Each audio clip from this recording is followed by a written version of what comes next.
Fundação, parte 1. Os psicohistoriadores. 1. Harry Seldon. Nascido no ano de 11.988 da Era Galáctica, morreu no ano 12.069. As datas são geralmente apresentadas em termos da Era Fundacional, como o ano 79 é um E.F. Filho de pais da classe média em Helicon, setor de Arcturus, onde seu pai, conforme lenda de autenticidade duvidosa, cultivava tabaco nas plantas hidropônicas do planeta, muito cedo mostrou a sua extraordinária propensão para matemática. As piadas relacionadas com a sua habilidade são inúmeras e algumas contraditórias. Com a idade de 2 anos, dizem que, sem dúvida, as suas maiores contribuições foram para o campo da psicohistória. Seldon encontrou este campo constituído por meia dúzia de vagos axiomas. Quando o deixou, tornara-o uma profunda ciência estatística. A melhor autoridade para pormenores da sua vida é a biografia escrita por Gaal Dornick, que, quando jovem, encontrou Seldon 2 anos antes da morte do grande matemático. A história do seu encontro. Enciclopédia Galáctica. Todas as citações da Enciclopédia Galáctica aqui reproduzidas são extraídas da 116ª edição publicada em 1020F pela empresa da Enciclopédia Galáctica Limitada Terminus, com autorização dos editores. Chamava-se Gaal Dornick e era um simples provinciano que nunca vira Trantor. Isto é, não na realidade. Viram muitas vezes no supervídeo e eventualmente nos enormes boletins noticiosos tridimensionais, cobrindo uma coroação imperial ou a abertura de um conselho galáctico, apesar de ter vivido toda a sua vida no mundo de Synax, que circulava ao redor de uma estrela nos confins do deserto azul, ele não estava desligado por completo da civilização. Naquela altura, lugar algum da galáxia o estava. Havia quase 25 milhões de planetas habitados na galáxia, e todos se submetiam ao império cuja capital era Trantor. Seria o último meio século de tal existência. Para Gaal, esta viagem era o indubitável clímax de sua vida de jovem sábio. Ele já estivera no espaço, de modo que a viagem, como viagem e nada mais, pouco significava. É certo que anteriormente simplesmente viajara até o único satélite de Synax para obter dados sobre as mecânicas da queda do meteoro, necessários à sua dissertação, porém pensando que viagens seriam viagens, quer durassem um dia ou um ano. Já se preparara para o salto através do superespaço, fenômeno que não experimentaria todos os dias. O salto era e seria para todo sempre o único método prático para as viagens interestelares. As viagens através do espaço vulgarmente conhecidas não se davam à velocidade mais rápida do que a da luz. Um pouco do conhecimento científico pertencente entre os poucos que resistiam à passagem do tempo desde o início da história da humanidade, e que significaria anos de viagem entre os sistemas habitáveis mais próximos, através do superespaço, região impossível de imaginar, que não era espaço nem tempo, matéria ou energia, algo ou nada, poder-se-ia atravessar a galáxia em toda a sua extensão no intervalo de 2 segundos.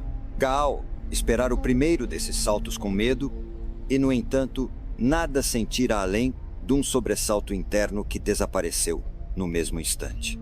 Foi tudo, e depois disso, havia apenas a nave, grande e brilhante.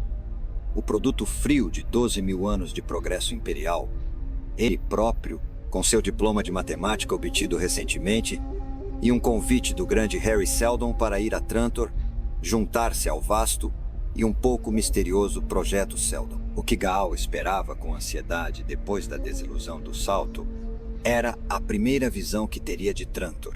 Por isso nunca saía da sala de observação. As persianas de aço, retiradas das vigias, permitiam uma breve visão que ele aproveitava observando o brilho firme das estrelas, gozando a luminosidade de uma nebulosa, um conglomerado gigante de fogos fatos, apanhados em movimento e imobilizados para sempre. Ou então a névoa azulada e fria de uma nebulosa gasosa, a distância de 5 anos-luz, estendendo-se para além da vigia como mancha de leite e dominando a sala com uma luz tênue para desaparecer 2 horas depois.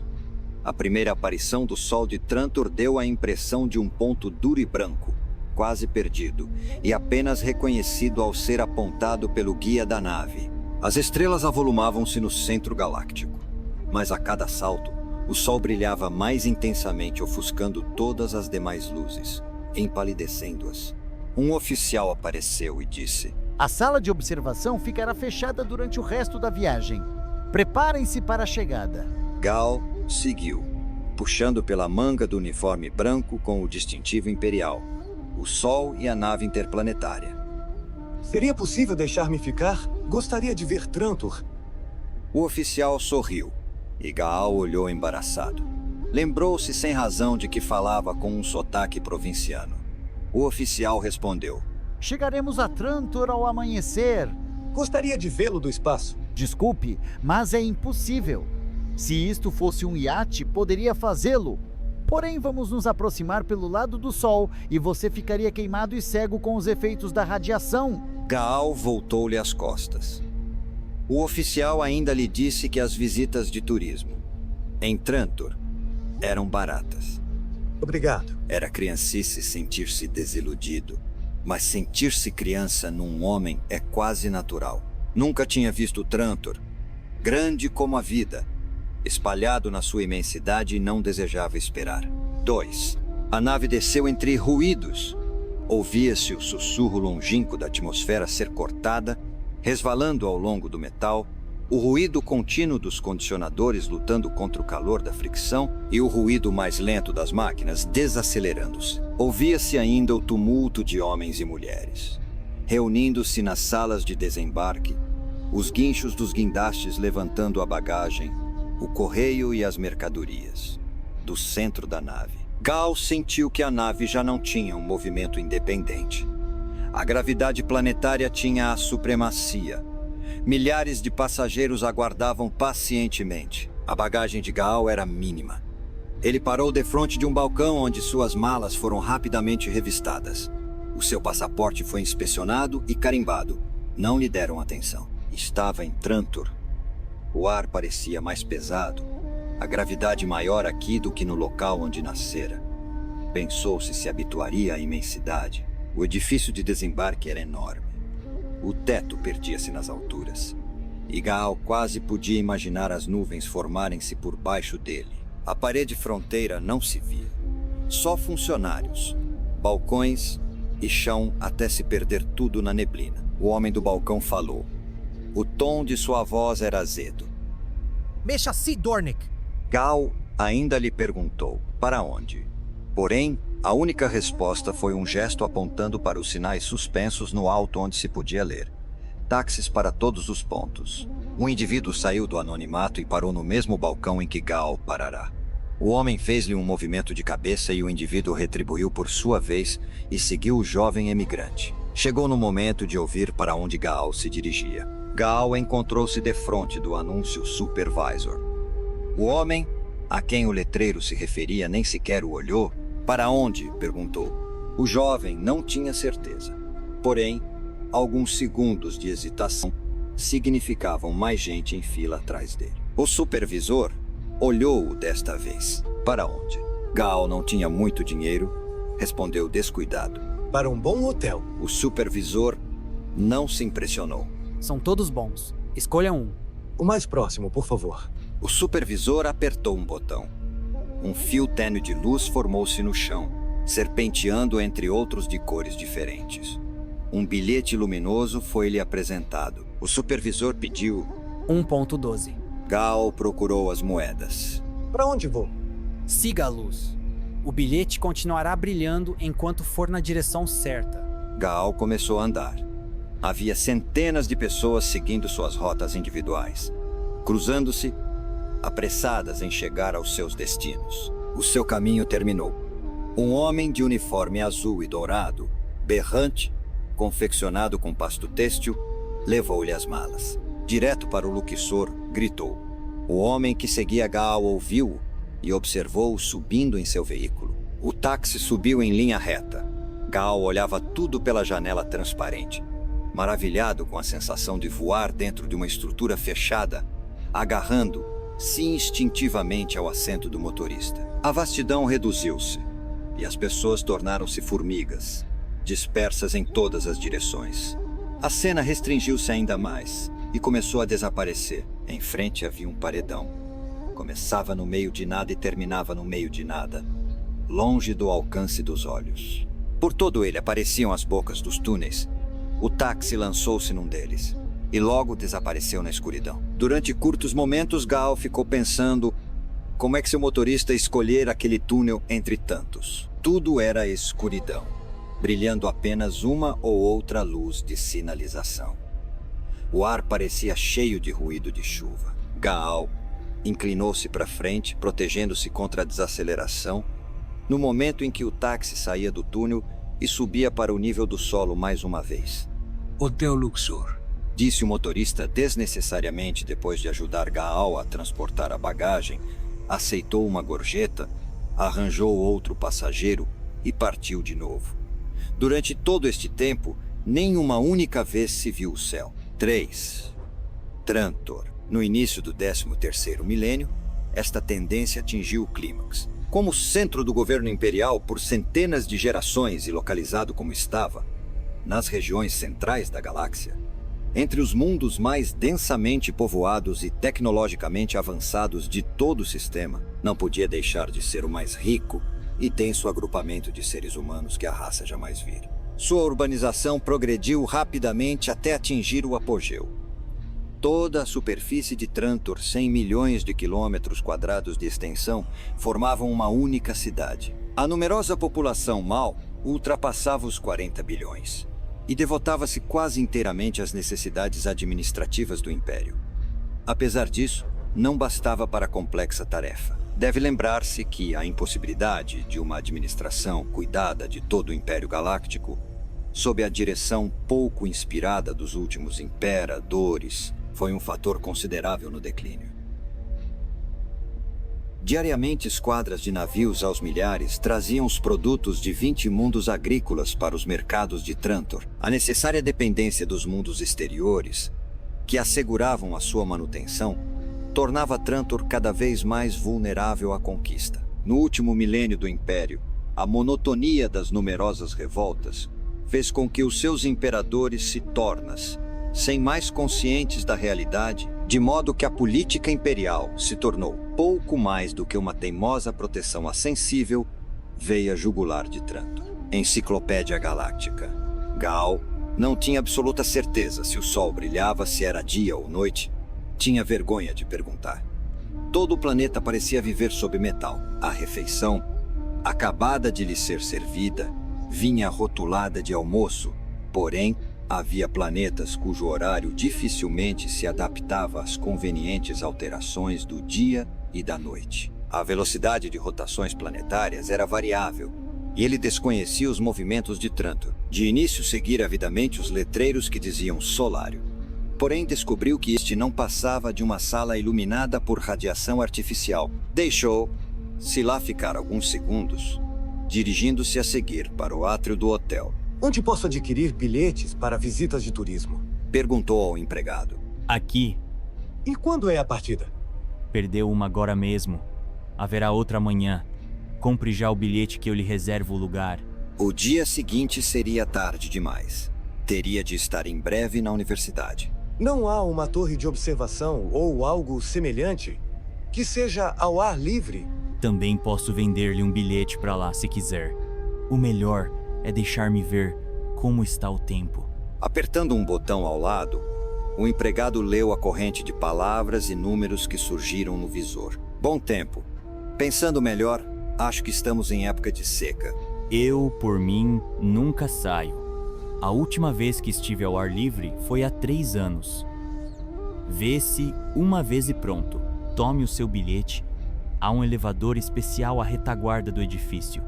É só tomá-lo. O elevador era do último tipo e trabalhava por repulsão da gravidade. Gaal e outras pessoas entraram. O operador acionou uma chave e quando o indicador da gravidade chegou ao zero, ele sentiu-se suspenso no espaço. Depois tornou a sentir um pouco do seu peso. E no momento em que o elevador acelerava a subida, gritou alarmado. ao sentir que os pés deixavam o chão, em virtude da aceleração. Meta os pés debaixo das guardas. Não sabe ler? Gritou-lhe a ascensorista irritada. Os outros passageiros sorriam divertidos ao verem o seu esforço para de novo descer, agarrado à parede. Os pés de todos os passageiros estavam metidos em argolas de metal cromado que, em linhas paralelas, fixavam-se ao chão. Ele ignorara tal coisa ao entrar. Sentiu uns dedos que o agarraram e o puxaram para baixo. Com um suspiro de alívio, o jovem agradeceu. E o elevador parou finalmente. Dirigiu-se para um terraço descoberto, iluminado por intensa luz branca, que o cegava. O homem que o ajudara a descer vinha atrás dele e entabulou conversa. Sente-se, há muitos lugares. Também me parece. Dirigiu-se para as cadeiras, mas parou antes de lá chegar. Se me der licença, irei até o parapeito. Quero dar uma vista de olhos. O homem fez um gesto amigável e Gaal debruçou-se no parapeito, contemplando o panorama. Não conseguia ver o solo que se perdia no meio das complexas construções. Não havia horizonte, para além das colunas metálicas em silhuetas, estendendo-se numa uniformidade cinzenta.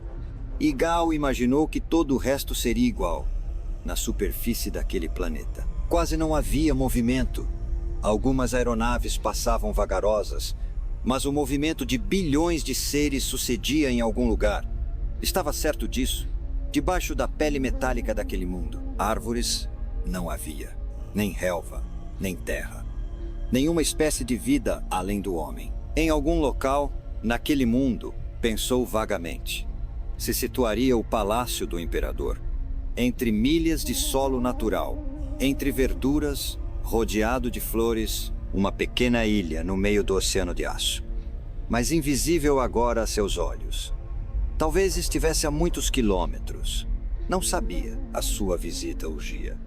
Suspirou ruidosamente, tomando finalmente consciência da sensação de estar em Trantor, no planeta central de toda a galáxia, caldeirão borbulhante da raça humana. Não viu suas fraquezas, não viu as naves chegarem com os alimentos, não percebia a veia jugular que ligava fragilmente os 40 bilhões de seres em Trantor com o resto da galáxia. Tinha apenas a consciência daquela obra grandiosa, da completa e quase desprezível conquista total de um mundo. Quando se voltou, o seu olhar parecia vago.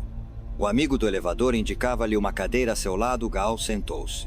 O homem sorriu. Chamo-me Gerro. É a primeira vez que vim a Trantor. Já imaginava. Trantor abate as pessoas, especialmente as de temperamento poético. Veja só, os Trantores nunca vêm até aqui. Não gostam. Causa-lhes apatia. Apatia? A propósito, o meu nome é Gaal. Por que apatia? É um panorama magnífico. Questão de opinião. Se você tivesse nascido numa cela e crescido num corredor, trabalhando num cubículo, com férias numa varanda repleta de gente, ao sair para o ar livre, sem nada além do céu sobre si, talvez lhe desse um ataque de nervos. É regra obrigarem-se. Crianças virem aqui, uma vez por ano, depois dos 5 anos. Não sei se lhes faz bem ou não. Na realidade, não lhes serve de nada porque não gozam de suficiente ar livre. E nas primeiras vezes, gritam até o histerismo. Deviam começar assim que nascem a vir aqui uma vez por ano. Claro que não tem importância. Que diferença faz se nunca saírem? Lá embaixo, são felizes e governam o Império. A que altura pensa que estamos? Vejamos, 500 metros? Inquiriu inocentemente. Jerry riu. Não, 20 metros apenas. O quê? Mas o elevador levou? Bem sei, porém a maior parte do tempo foi consumido desprendendo-se do nível do solo. É como um iceberg. 9 décimos estão invisíveis. Estende-se mesmo até o oceano. Estamos tão baixo que podemos utilizar a diferença térmica entre o nível do solo e do subsolo para nos dar toda a energia de que necessitamos. Já sabia? Não. Pensei que usassem geradores atômicos. Já os usamos, porém esse método é mais barato. É compreensível. Então, o que pensa de tudo isso? Por um momento, o ar bonacheirão desapareceu. Está de férias? A negócio? De passagem, não? Não é bem assim. Sempre tive vontade de ver Trantor, mas O que aqui me trouxe, na verdade, foi um emprego. Oh, Gal sentiu-se na obrigação de continuar a explicação. Um emprego no projeto do Dr. Seldon, na Universidade de Trantor. com o corvo Seldon? A pessoa a quem me refiro é Harry Seldon. Seldon, o psicohistoriador. Não conheço nenhum corvo Seldon. É o mesmo. Corvo é alcunha. Chamam-lhe assim porque ele prediz um fim desastroso. O quê? Gal estava seriamente surpreso. Não me diga que não sabia. Jeryl não sorria. Você vai trabalhar com ele, não sabe? Vou sim, mas estou alienado dessas coisas. Sou matemático. Qual é o motivo dessa previsão? Que espécie de desastre? Não adivinha? Não faço a mínima ideia. Tenho lido escritos do Dr. Seldon e dos seus colaboradores, mas tão somente sobre teoria matemática. Esses são os que ele publica. Gal começou a irritar-se. Parece-me que vou até o meu quarto. Foi um prazer conhecê-lo. Jeryl acenou-lhe num adeus indiferente. Gal encontrou no quarto um indivíduo que o esperava. Durante alguns segundos ficou tão surpreso que não conseguiu articular o inevitável. Que faz aqui? Que lhe aflorou aos lábios, o homem levantou-se. Era velho, quase completamente calvo e cocheava. Os olhos eram vivos e azuis. Sou Harry Seldon, disse. E Gal identificou mentalmente aquele rosto com o que tantas vezes vira nas telas. 4. Psicohistória. Gal Dornick, empregando conceitos não matemáticos, relacionou e definiu a psicohistória com o ramo da matemática em relação às reações de grandes aglomerados humanos a estímulos econômicos e sociais. Subentendido em todas estas definições, está o avocar-se que o aglomerado em questão está suficientemente desenvolvido para um tratamento estatístico válido. A dimensão necessária de tal aglomerado pode ser determinada pelo primeiro teorema de Seldon, que é ainda imperativo que o aglomerado em si seja desconhecedor da análise psicohistórica a que se acha submetido para que todas as suas reações tenham validade. A base da psicohistória encontra-se no desenvolvimento das funções de Seldon, as quais exibem propriedades coerentes com tais forças econômicas e sociais, à medida em que, Enciclopédia Galáctica. Bom dia, doutor. Pensou que só nos encontraríamos amanhã? Assim seria, se as circunstâncias o permitissem. Todavia, se vamos aproveitar suas capacidades, devemos fazê-lo rapidamente. Torna-se cada vez mais difícil conseguir recrutas. Não o estou compreendendo, doutor. O senhor não esteve conversando com um homem na torre de observação? Sim, apenas sei que se chama Jeryl. O nome nada representa. É um agente da Comissão de Segurança Pública. Seguiu-o desde que você desembarcou. Mas por quê? Tudo isto me causa confusão. Ele não lhe disse nada a meu respeito? Gal hesitou. Referiu-se a você como Corvo Seldon. Não lhe disse o porquê? Disse-me que o senhor predizia uma catástrofe. É verdade. Trantor tem algum significado para você? Todo mundo parecia muito interessado na sua opinião sobre Trantor desde que chegara. Gal, no entanto, não se sentia capaz de responder senão com uma palavra: glorioso. A sua resposta é irrefletida. E a psicohistória? Não pensei em aplicá-la, no caso. É preferível aplicá-la. Antes de nossas relações chegarem ao fim, meu jovem amigo, terá que aprender a aplicar a psicohistória a todos os problemas, por mais rotineiros que lhe possam parecer. Observe. Seldon tirou da algibeira o seu calculador. Dizia-se que até debaixo do travesseiro ele guardava um, para os momentos de insônia. O calculador estava consumido pelo uso e os dedos de Seldon, gastos mais pela idade, acariciaram o rijo plástico que o guarnecia. Símbolos vermelhos saltaram da matéria cinzenta. Eis as atuais condições do Império. Parece-me que essa representação não está completa. Não está completa. Alegro-me que não aceite cegamente a minha palavra. Todavia, isto é uma aproximação que serve bem para demonstrar a proposição. Acha aceitável? Sim, mas isso depende da minha verificação. Gal estava decidido a evitar qualquer armadilha. Bom, acrescente a tudo isto a probabilidade do assassinato do imperador, revoltas dos vice-reis, o regresso periódico, a crises de depressão econômica, o declínio da exploração dos planetas parecia nunca mais chegar ao fim. Para cada razão mencionada, novos símbolos surgiam, integrando-se na função básica que se expandia e mudava. Gal só o interrompeu, uma única vez. Não vejo a validade dessa transformação de valores. Seldon repetiu-a, porém, mais lentamente. Isso é feito por meio de uma operação de valores sociais proibida. Interrompeu Gal outra vez. Bom, você é rápido, mas não o é suficientemente. Não é proibida nessa relação. Vou provar-lhe pelo método da expansão. O processo era mais lento, mas ao final, Gal disse humildemente. Obrigado. Agora compreendo. Seldon terminou. Isto será Trantor daqui a 5 séculos. Qual é a sua interpretação, hã? Inclinou a cabeça e aguardou. Destruição total. Mas é impossível. Trantor nunca esteve. Seldon apoderara-se de uma excitação febril. Intensa, pois apenas o seu corpo envelhecera com os anos. Vamos. Viu como eu obtive o resultado? Transformei os números em palavras. Esqueça por instantes o simbolismo. Gaal interpretou. À medida que a especialização em Trantor aumenta, mais vulnerável, mais indefesa se torna.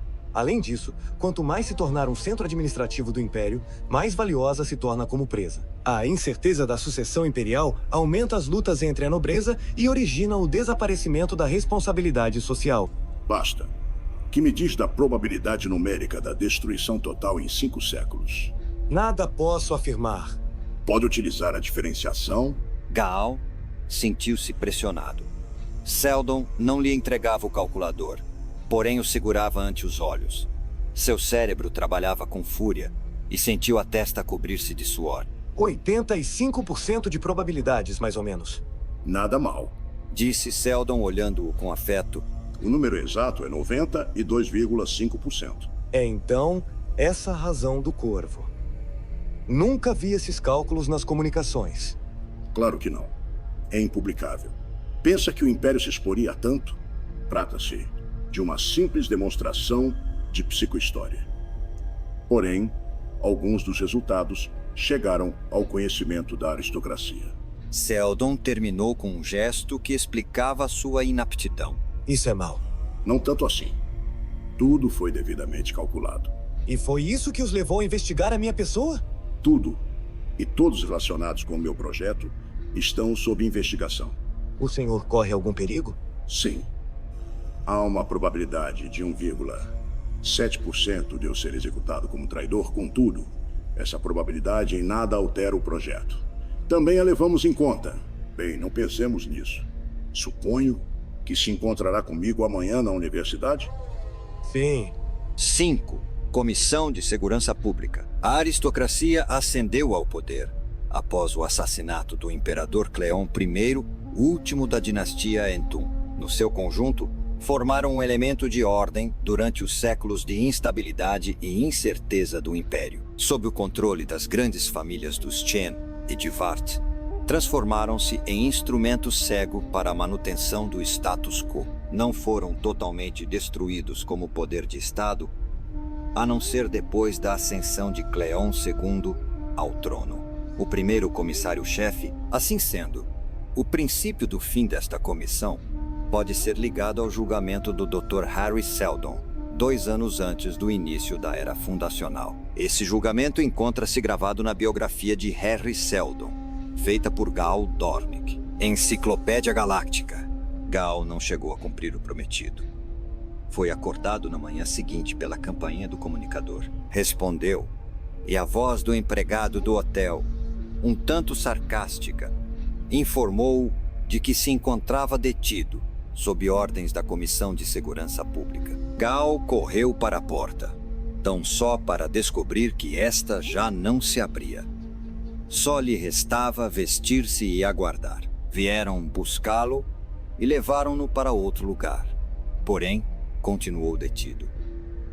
Submeteram-no a vários interrogatórios, sempre com a máxima delicadeza, tudo ultra-civilizado. Explicou-lhes que era natural da província de Sinax, que frequentara tais e tais escolas e obtido doutoramento em matemática, em tal e tal data. Pedira trabalho como colaborador do Dr. Seldon e fora aceito. Vezes sem conta deu estes pormenores. E vezes sem conta retornaram os seus inquisidores à questão de sua adesão ao projeto Seldon. Como e quando ouvira ele mencionar tal projeto? Qual seria sua posição? Que instruções secretas recebera? De que constava o projeto Seldon? Respondeu-lhes que não sabia. Não tinha quaisquer instruções secretas.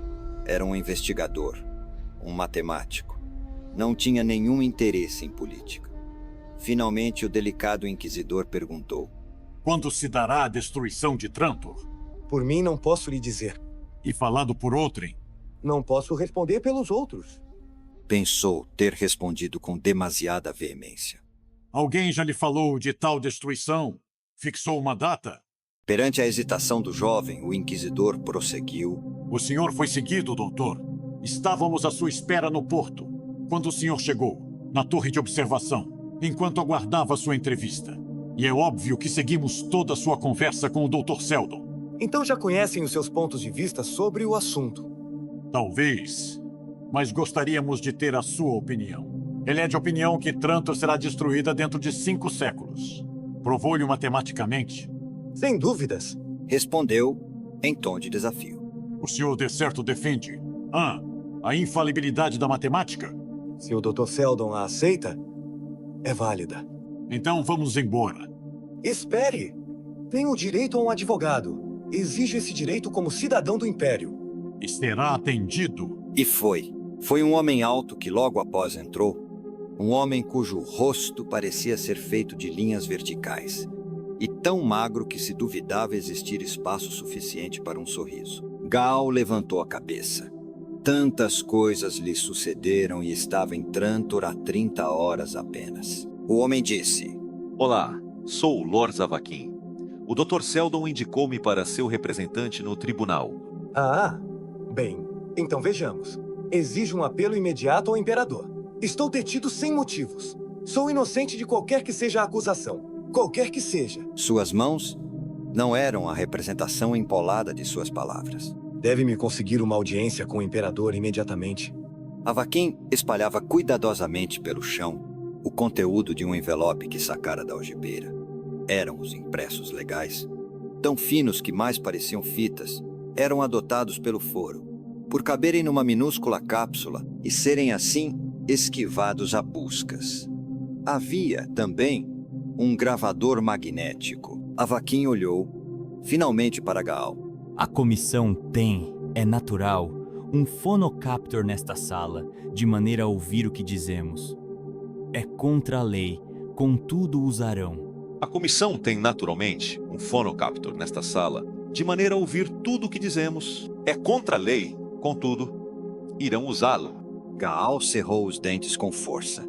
Contudo, o gravador que coloquei sobre a mesa, um gravador vulgar na aparência, mas que trabalha muito bem, tem a propriedade extra de anular o fonocaptor por meio de uma irradiação estática. A comissão não o descobrirá tão breve. Então, posso falar? Seguramente. Quero uma audiência com o Imperador. Avaquim sorriu com ironia, provando assim haver espaço no seu rosto para um sorriso amarelo. O rosto se contraiu como que para arranjar esse espaço essencial. Disse apenas: O senhor é da província.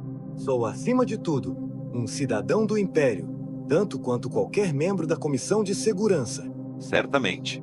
No entanto, como o provinciano não entende a vida de Trantor, tal como é, não há audiências com o Imperador. Então, ninguém é acima da comissão? Não há outro processo? Nenhum. Não há recurso prático. Legalmente, claro que pode apelar ao Imperador, contudo, não conseguiria uma audiência. O atual Imperador não é o Imperador da dinastia Entum. Trantor encontra-se em mãos das famílias aristocráticas de cujos membros se compõe a Comissão de Segurança. Um desenvolvimento já previsto pela psicohistória. Nesse caso, se o Dr. Seldon pode prever a história de Trantor num futuro de 500 anos... 500 não, 1500. Que sejam 15.000. Por que não previu ele ontem os acontecimentos desta manhã e não me avisou? Perdão, retiro o que disse. Gaal sentou-se e descansou a cabeça nas palmas das mãos suadas. Sei perfeitamente que a psicohistória é uma ciência estatística e que não pode prever com segurança um futuro individual. O senhor compreende que me sinto um pouco transtornado? O senhor se engana. O Dr. Seldon era de opinião que o senhor seria detido esta manhã. Quê? Infelizmente, é a verdade. A comissão tem se tornado cada vez mais hostil às suas atividades. Novos membros que vêm juntar-se ao grupo tiveram interferências cada vez maiores. Os gráficos indicam que para conseguir a nossa finalidade, devia atingir-se o clímax agora. A comissão movia-se vagarosamente demais e o Dr. Seldon visitou ontem para forçá-los a aparecer. Nenhuma outra razão. Que lástima. Por favor, entenda. Assim foi preciso. O senhor não foi escolhido. Por qualquer razão, pessoal. Deve compreender que os planos do Dr. Seldon, desenvolvidos matematicamente durante um período de 18 anos, incluem todas as eventualidades de probabilidade significativa. Esta é uma delas. Fui aqui enviado unicamente para assegurar-lhe de que não há nada a temer. Tudo terminará bem, quase certo para o projeto e com probabilidades razoáveis para você. Quais são os números? Para o projeto, mais de 99,9%. E para mim? A sua probabilidade é de 77,2%. Isso quer dizer que, em cada 5 das minhas possibilidades, há uma de ser condenado à prisão perpétua ou à execução. A última está abaixo de 1%. Cálculos sobre uma unidade não têm significado. Mande-me o Dr. Seldon. Infelizmente, não posso. O Dr. Seldon também foi detido. A porta foi violentamente aberta antes que Gaal pudesse sequer levantar-se. Entrou um guarda, dirigiu-se à mesa, apanhou o gravador, olhou-o por todos os lados e meteu-o no bolso. Avaquim interpelou-o calmamente. Necessito desse instrumento. Será-lhe dado um, conselheiro, um que não irradia um campo estático. Nesse caso, a minha entrevista terminou. O julgamento, como Gaal o denominava, embora tivesse pouca analogia com a elaborada técnica jurídica que conhecia através dos livros, durou pouco tempo. Estava apenas no 3º dia, e no entanto Gaal não conseguia retroceder mentalmente ao seu início. Ele próprio fora pouco incomodado. O ódio concentrava-se em Seldon, sem que este se apresentasse perturbado. Para o jovem, aquele homem representava o único ponto de apoio que lhe restava no mundo. Os espectadores eram reunidos e escolhidos exclusivamente entre os barões do Império. A imprensa e o público foram excluídos. E duvidava-se que qualquer número significativo de estranhos tivesse sequer conhecimento do julgamento. A atmosfera era de visível hostilidade aos acusados. Os 5 membros da Comissão de Segurança Pública estavam assentados atrás de sua mesa de juízes, como num trono, trajavam-se de ouro e escarlate e de barretinas justas e brilhantes, como porta-vozes estridentes de suas funções judiciais. Ao centro sentava-se o comissário-chefe Lin de Shen. Gaal, que nunca vira um lorde tão poderoso, olhava-o fascinado. Shen, durante todo o processo, raramente falou. Deixou patente que o discurso estava abaixo de sua dignidade. O advogado da comissão consultou os seus apontamentos. E o interrogatório continuou, com Seldon no banco dos réus. Vejamos, Dr. Seldon. Quantos homens estão atualmente ligados ao projeto que o senhor dirige? 50 matemáticos. Incluindo o Dr. Gaal Dornick. O Dr. Dornick é o 51º. Então há 51. Explore bem a sua memória, Dr. Seldon. Talvez haja 52 ou 53. Ou talvez mais. O Dr. Dornick ainda não se ligou formalmente à minha organização.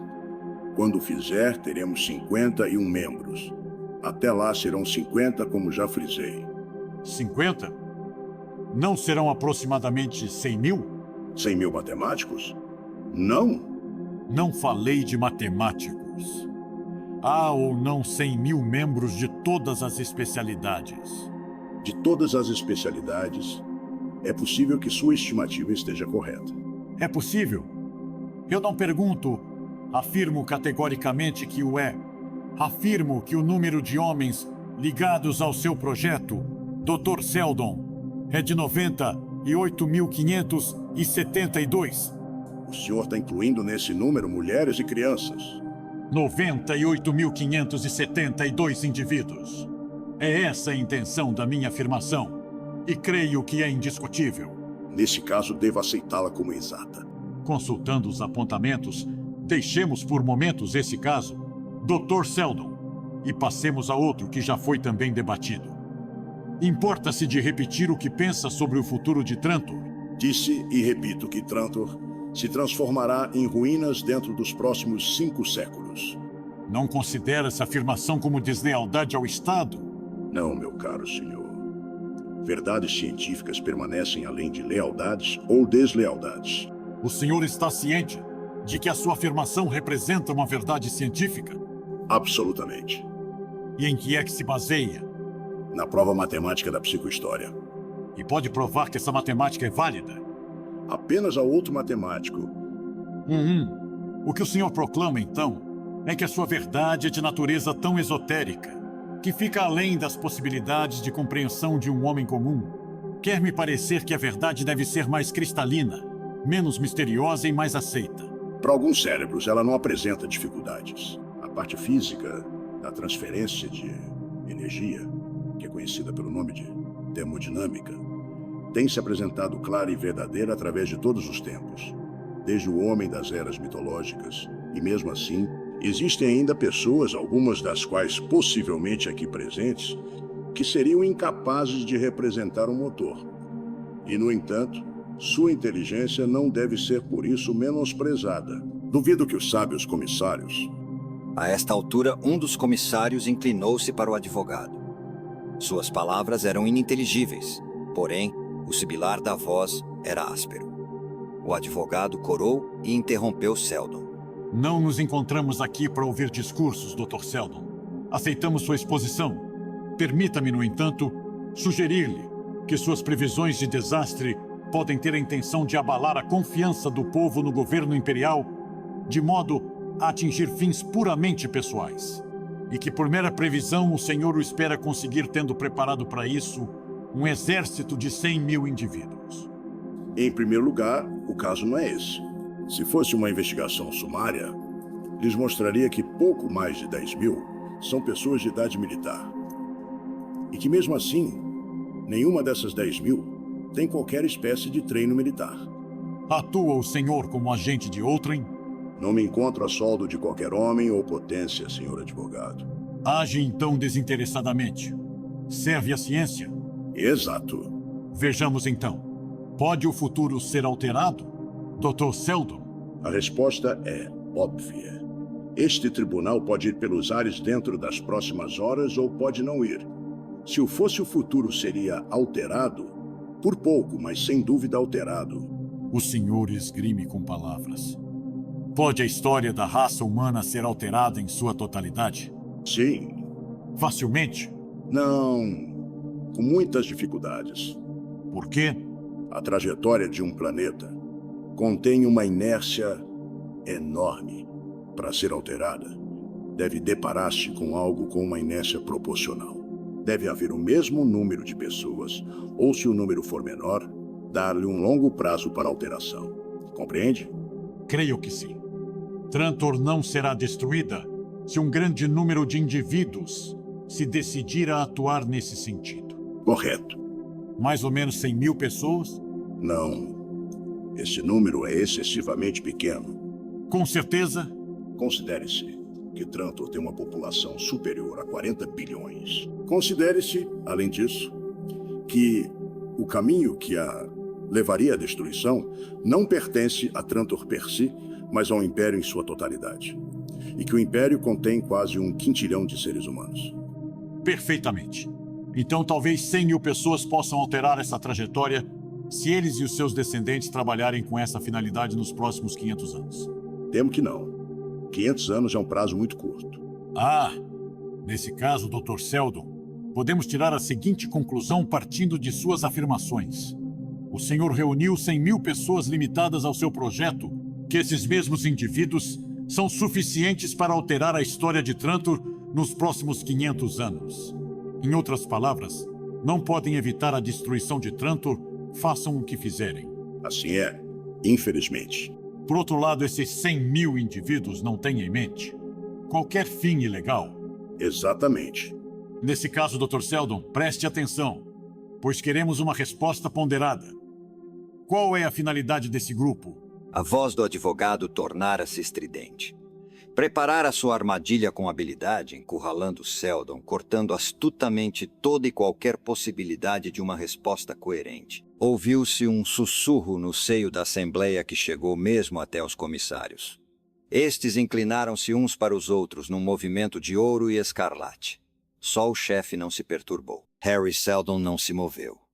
Esperou que a febre se evaporasse. Diminuir os efeitos dessa destruição. Qual é o significado exato de sua resposta, Dr. Seldon? A explicação é banal. A remota destruição de Trantor não é em si um acontecimento único no esquema do desenvolvimento da humanidade. Será antes o clímax de um complicado drama que teve início há séculos e que se acelera continuamente. Refiro-me, nobres senhores, ao declínio atual e consequente destruição do Império Galáctico. O sussurro tornou-se um ruído. O advogado gritava. O senhor declara abertamente. E foi interrompido pelos gritos de traição que se elevavam em coro das galerias. Lentamente o chefe ergueu o martelo e deixou cair uma só vez. O som lembrou um gongo. Quando as vibrações cessaram, cessaram também as vozes coléricas da galeria. O advogado respirou fundo. Teatralmente, o senhor compreende, doutor Seldon, que fala de um império que se mantém há 12 mil anos através de todas as vicissitudes e que tem atrás dele a devoção e o amor de 1 quintilhão de seres humanos? Estou bastante certo do estado atual do Império e da história que o precede. Com todo o respeito pela assistência, reclamo um conhecimento muito mais vasto dessa história do que qualquer dos presentes. E mesmo assim continua prevendo a ruína? É uma previsão matemática sem qualquer juízo moral. Pessoalmente lamento até o que está por vir, mesmo que se admitisse que o Império fosse uma coisa má. E eu não o admito. O estado de anarquia que se seguiria à sua queda seria 1000 vezes pior. É contra esse estado de anarquia que eu pretendo lutar. A queda do Império é, meus senhores, um movimento contra o qual não será fácil lutar. É ditado por uma burocracia crescente, falta de iniciativa, congelamento de castas, excomunhão de curiosidade, centenas de outros fatores, tem continuamente progredido de há séculos para cá e apoderou-se demais da massa humana para poder parar. Não é evidente para todos que o Império esteja tão forte como sempre? A aparência de força está ao seu redor parece ser duradoura. Contudo, senhor advogado, o tronco de uma árvore, até o momento em que a tempestade a parte em duas, tem toda a aparência de fortaleza. É essa tempestade que sopra neste momento através de todas as ramificações do Império. Escutem com os ouvidos da psicohistória e a ouvirão Ranger. Já dissemos, Dr. Seldon, que não nos encontramos aqui para. O Império se desmoronará com todo o bem que trouxe. O conhecimento acumulado através dos anos apodrecerá, e a ordem que impôs se desvanecerá. Guerras interestelares não terão fim. A população entrará em decadência. Os mundos dispersos perderão o contato com o corpo principal da galáxia. E assim ficarão. Para todos sempre? A mesma psicohistória que prevê a queda pode também transmitir certezas quanto às idades de trevas que se seguirão. O Império, se acabou de dizer, manteve-se ao longo de 12 mil anos. As trevas que hão de vir durarão não 12, mas sim 30 mil anos. Um segundo Império se erguerá, mas entre ele e a nossa civilização haverá 1000 gerações sofrendo. Devemos lutar contra isso. O senhor contradisse. Disse anteriormente que não podia evitar a destruição de Trantor. Daí, presumivelmente, a tal queda do Império. E não digo agora que poderemos evitá-la. Mas não é ainda demasiado tarde para encurtar o interregno que se seguirá. É possível, meus senhores, diminuir a redução da anarquia para 1 milênio, se for permitido ao meu grupo atuar. Agora, encontramo-nos num momento delicado. A trajetória da enorme massa de acontecimentos pode ser desviada um pouco. Só um pouco. Não será nada de grandioso, mas pode ser suficiente para apagar 29 mil anos de miséria dos livros de história da humanidade. E como se propõe fazê-lo? Salvaguardando os conhecimentos da raça. A soma do conhecimento humano está para além de um só indivíduo, de 1000 indivíduos até. Com a destruição da nossa estrutura social, a ciência se fragmentará num milhão de pequenas partículas. Saber-se, há muito de pequenas facetas de um conhecimento total. Por si serão inúteis. Fragmentos de usos e costumes não terão significado e não serão ultrapassados. Perder-se-ão através das gerações. Porém, se prepararmos agora um relatório completo de todo o conhecimento, nunca se perderá. As gerações vindouras constituir-se-ão sobre esses fundamentos sem a necessidade de redescobri-los. 1000 anos farão o trabalho de 30.000. Tudo isto? Todo o meu projeto. Os meus 30.000 homens com as suas mulheres e filhos estão se dedicando à preparação da Enciclopédia Galáctica. Não será terminada durante o meu tempo de vida. Não viverei sequer o tempo necessário para ver o seu início. Mas pela época da queda de Trando, estará completa, e cópias desse trabalho estarão espalhadas por todas as bibliotecas da galáxia. O martelo do comissário-chefe voltou a soar. Harry Seldon deixou o banco e sentou-se tranquilamente ao lado de Gaal. Sorriu e disse: Que tal achou a peça? O senhor não permitiu que os outros atores brilhassem. Mas o que sucederá agora? Farão um intervalo no julgamento e tentarão chegar a um acordo comigo em particular. Como sabe? Serei honesto com você, jovem. Não sei. Tudo depende do comissário-chefe. Tenho-o estudado durante anos. Tentei analisar suas reações, mas o senhor também conhece o risco da introdução de elementos vagos nas equações psicohistóricas. Mesmo assim, tenho esperanças. A vaquinha aproximou-se, baixou a cabeça num cumprimento a Gaal e inclinou-se para murmurar ao ouvido de Seldon. Funcionários anunciaram o adiamento do julgamento e os guardas levaram-nos separadamente. A sessão do dia seguinte foi totalmente diferente. Harry Seldon e Gaal Dornick estavam a sós com os comissários na ampla sala. Estavam todos juntos, sentados a uma só mesa, quase sem qualquer separação entre juízes e acusados. Foram-lhes mesmo oferecidos charutos de uma caixa de plástico caleidoscópio que parecia água corrente. Os olhos eram atraídos ao movimento, apesar de os dedos demonstrarem ser a superfície firme e seca. Seldon aceitou e Gaal recusou. O meu advogado não está presente, intimou Seldon. Um dos comissários replicou: Já não se trata de um julgamento, Dr. Seldon. Estamos aqui para discutir a segurança do Estado. Lindy Chen moveu-se. Eu falarei. E os outros comissários encostaram-se preparados para ouvir. Ao redor de Shen formou-se um recinto de silêncio para o qual ele poderia deixar lançar suas palavras. Gaal conteve a respiração. Shen, seco e rijo, mais velho na aparência do que o era de fato.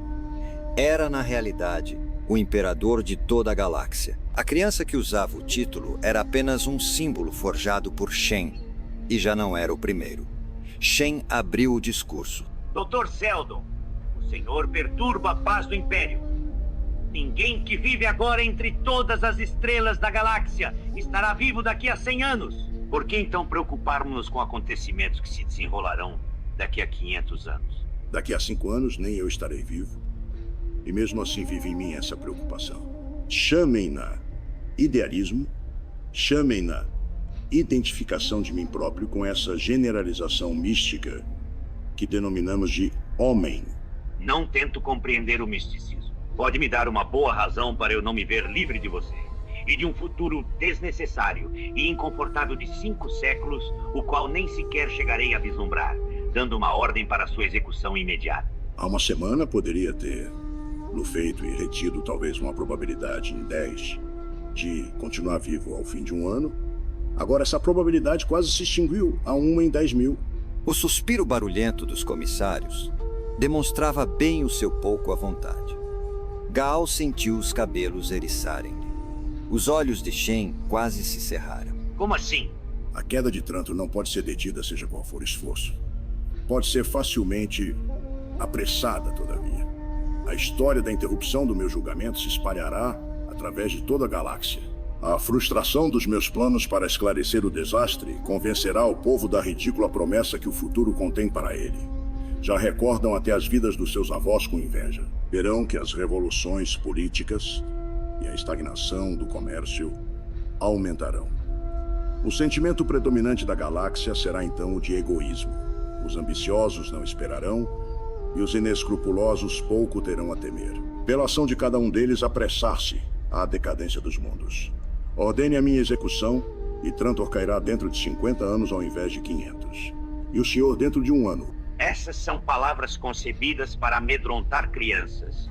Sua morte não é a única satisfação que teremos. Sua mão ergueu-se dos papéis onde descansava. Diga-me, sua atividade será unicamente a da preparação dessa enciclopédia de que nos falou? É esse o meu objetivo. E haverá necessidade de que esse trabalho seja feito em Trantor? Trantor, meu senhor, possui a Biblioteca Imperial, assim como os recursos da universidade. E se os senhores fossem colocados em outro ponto, digamos, num planeta onde as pessoas e distrações de uma metrópole não interfeririam em suas contemplações, onde os seus homens possam devotar-se inteiramente ao seu trabalho, não oferecerá isso qualquer vantagem? Vantagens mínimas, talvez. Tal mundo foi escolhido para vocês. Pode trabalhar em paz, doutor, com os seus 100.000 colaboradores ao seu redor. A galáxia saberá que o senhor trabalhará para evitar a queda. Uma vez que eu não creia em muitas coisas, não me é difícil descrer dessa queda, de modo a estar inteiramente convencido de que direi a verdade ao povo. Entretanto, o senhor doutor não preocupará Trantor e a paz do Império perdurará. Qual foi o mundo escolhido? Chama-se Terminus. A alternativa é a pena de morte para o senhor e para todos os seus colaboradores. Deixo de lado suas ameaças. A oportunidade que tem para escolher entre a morte e o exílio consta de 5 minutos. O mundo para onde será levado é desabitado, porém habitável e pode ser moldado a satisfazer as necessidades de estudiosos. É um pouco só. Mas fica no extremo da galáxia. Como já frisei, é um pouco solitário. Será perfeito para suas necessidades de concentração. Ainda lhe restam 2 minutos. Precisamos de tempo para preparar tal viagem. Estão envolvidas 20.000 famílias. Será dado o tempo necessário. Seldon pensou durante um momento enquanto o último minuto expirava. E respondeu. Aceito o exílio. O coração de Gaal quase parou. Via-se possuído de uma imensa alegria por ter escapado à morte. Contudo, no meio da sua satisfação, encontrou ainda ocasião para ter pena de Seldon, pela derrota. Por muito tempo ficaram silenciosos, enquanto o táxi corria vertiginosamente através dos quilômetros de túneis, dirigindo-se para a universidade. Gaal foi o primeiro a falar. É verdade o que disse ao comissário. Sua morte apressaria a queda? Nunca minto quanto a dados psicohistóricos, além de que nada me auxilia. Ria neste caso. Shen sabia que eu dizia a verdade. Ele é um político inteligente, e os políticos, dada a própria natureza do seu trabalho, devem farejar a verdade. Então que necessidade teve de aceitar o exílio? Seldon não respondeu. Quando entraram na área da universidade, os músculos de Gaal relaxaram-se por completo. Toda a universidade se achava banhada de intensa luz. Gaal quase se esquecera de que existia o sol. Não porque a universidade se encontrasse sob céu aberto. Todos os edifícios se achavam cobertos por uma cúpula de vidro. Essa matéria era polarizada de maneira a poder se olhar diretamente para a estrela da qual provinham as radiações da luz. Sua luz era refletida pelo vidro, de modo a inundar tudo em redor. Em si, as estruturas da universidade divergiam do tipo arquitetônico que predominava em Trantor. O brilho metálico era substituído por um branco tirante a marfim. Parece que os soldados já chegaram. Que? Gaal olhou ao redor e não longe viu realmente a figura de uma sentinela. Um oficial apresentou-se. Qual dos senhores é o Dr. Seldon? Após Seldon ter se apresentado, o oficial continuou. Estivemos à sua espera. O senhor e todos os seus homens se encontram a partir deste momento sob a lei marcial. Fui informado de que os senhores têm 6 meses para preparar a partida para Terminus. 6 meses? Começou Gaal, porém calou-se ao sentir a leve pressão dos dedos de Seldon no seu braço. São essas as minhas ordens, repetiu o oficial. Quando o militar se foi, Gaal virou-se para Seldon. O que poderemos fazer em 6 meses? Seria melhor que tivessem acabado conosco. Calma, calma. Vamos para o meu escritório.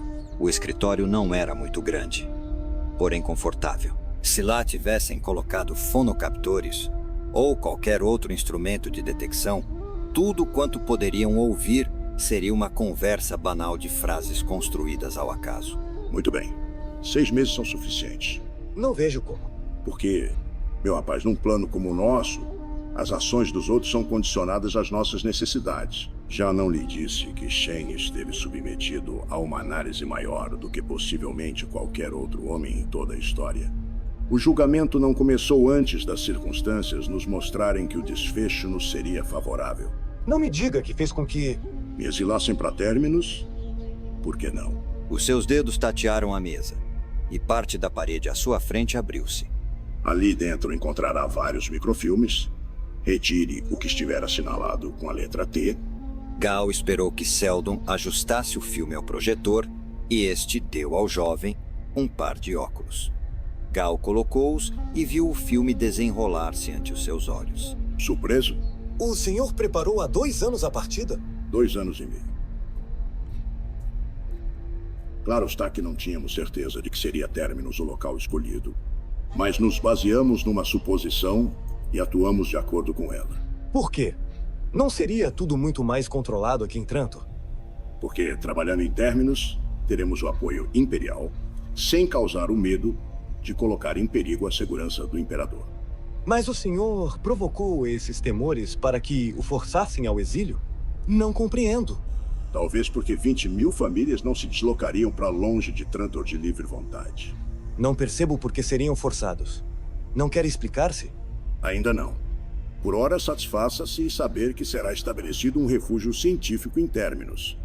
E que será estabelecido um outro no extremo oposto da galáxia, na Ponte das Estrelas, por exemplo. Ademais, eu morrerei dentro em pouco e o senhor verá mais do que eu. Não, nada de pesar, nem de amabilidade. Os meus médicos dizem-me que não viverei além de 2 anos. Porém, a finalidade de minha vida foi alcançada. E que circunstâncias melhores pode um homem almejar para sua morte? E depois que o senhor morrer? Haverá sucessores, talvez o senhor, Dr. Dornick. Esses sucessores estarão habilitados a aplicar o toque final no esquema dos acontecimentos. Anacreon será instigado à revolta no momento propício. Após isso, os acontecimentos se sucederão por si mesmos. Não consigo entender. Compreenderá mais tarde. O rosto de Seldon parecia um pouco cansado. A maioria partirá para Terminus, porém alguns permanecerão. Será fácil conseguir. Quanto a mim... Terminou num sussurro que Gaal quase não ouviu. Estou no fim.